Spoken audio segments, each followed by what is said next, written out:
IG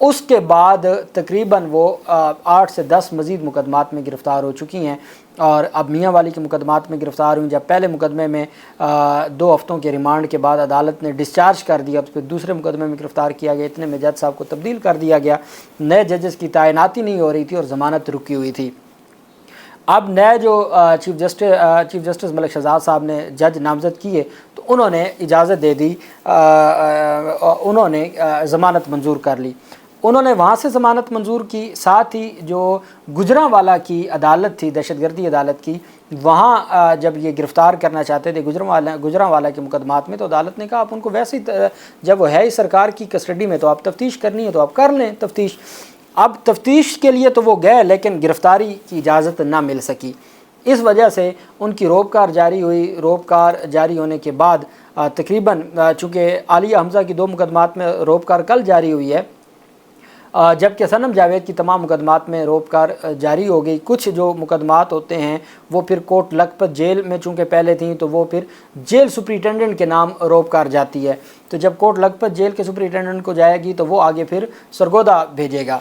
اب ہوا یہ کہ جو صنم جاوید کی فیملی ہے وہ روز سرگودا جیل کے باہر جاتے ہیں لیکن رہائی نہیں ملتی۔ انہوں نے لاہور ہائی کورٹ سے رجوع کیا، جسٹس وحید خان صاحب نے اس کے اوپر رپورٹ طلب کی تھی۔ جسٹس وحید خان صاحب کی رپورٹ پر آج سماعت ہوئی۔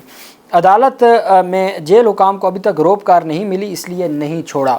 انہوں نے کہا، سرکاری وکلا نے، پروسیکیوشن نے، پنجاب حکومت کی پروسیکیوشن نے کہا جی کہ چونکہ جیل حکام کو ابھی تک کوئی روبکار نہیں ملی اس وجہ سے ان کو رہا نہیں کیا، تو عدالت سے کس طرح روبکار جیل حکام تک پہنچتی ہے؟ تو سرکاری اہلکار نے کہا کہ سرکاری وکیل نے کہا کہ سرکاری وکیل سے سوال پوچھا جسٹس وحید خان نے کہ عدالت سے، دہشت گردی عدالت سے کس طرح روبکار جیل حکام تک پہنچتی ہے؟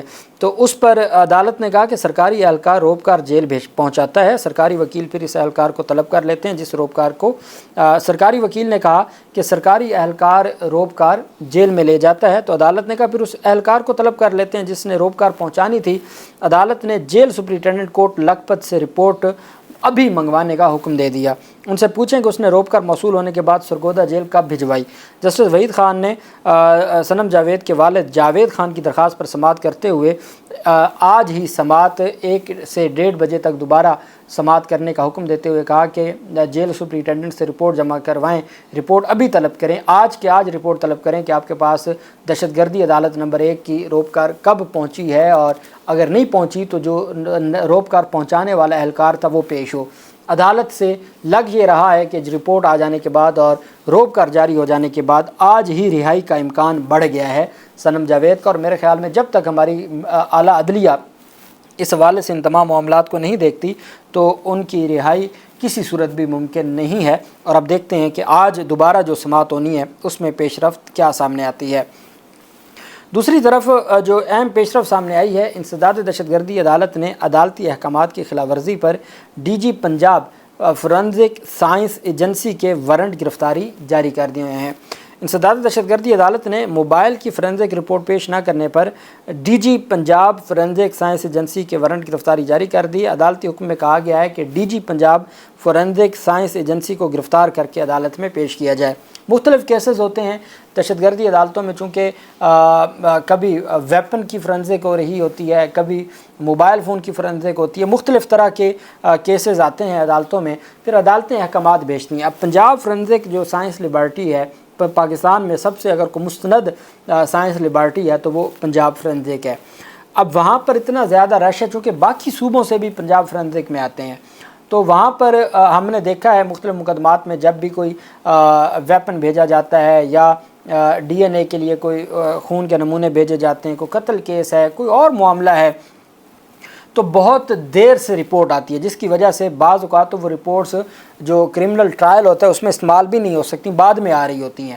تو اور اب جیسے جو ریپ کیسز میں اعلیٰ عدلیہ کے فیصلے آ گئے ہیں کہ آپ ڈی این اے کے اوپر انحصار کریں، جو پہلے زبانی شہادت کا کنسیپٹ تھا، ڈی این اے کے اوپر انحصار۔ اب وہ اتنے زیادہ کیسز ہیں کہ اس میں ہر صورت ضمانت کے کیسز میں بھی رپورٹ پہنچانی ہوتی ہے اور بہت زیادہ رش ہوتا ہے، اور وہاں پر کئی مہینے لگ جاتے ہیں رپورٹ آنے میں، اور وہ بھی ان کیسز میں جو ہائی پروفائل کیسز ہیں اس میں کچھ رپورٹس بہتر انداز میں جلدی سے آ جاتی ہیں۔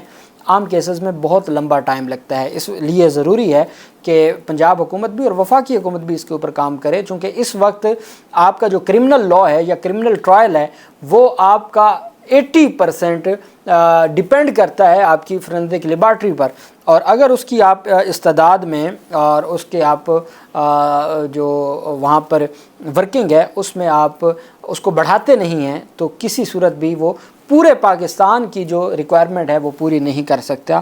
اور یہی وجہ ہے کہ اب یہاں پر دہشت گردی عدالت نے موبائل کی فورینسک رپورٹ پیش نہ کرنے پر D G Punjab forensic science agency کو گرفتار کر کے پیش کرنے کا حکم دیا ہے. صنم جاوید کے حوالے سے اب دیکھنا یہ ہے کہ عدالت نے کہا ہے کہ آج ہی آپ رپورٹ پیش کریں اور بتائیں کہ کیا جو سینٹرل جیل کے کوٹ لکھپت جیل ہے اس کے سپرنٹینڈنٹ نے یہ معاملہ بھجوایا ہے سرگودا، روپکار بھجوائی ہے سرگودا جیل کو. اگر بھجوائی ہے تو اس کی تفصیل لیں، نہیں بھجوائی تو جس اہلکار نے یہ سارا کچھ کرنا ہوتا ہے اس کو کہیں کہ وہ ذاتی حیثیت میں آئے. آج ہی عدالت نے اس کیس کو دوبارہ ٹیک اپ کرے گی. جو بھی تفصیل ہوگی آپ کے ساتھ شیئر کریں گے. اللہ پاک پاکستان کامیاب ناصر ہو. بہت شکریہ. اللہ حافظ. پاکستان زندہ باد.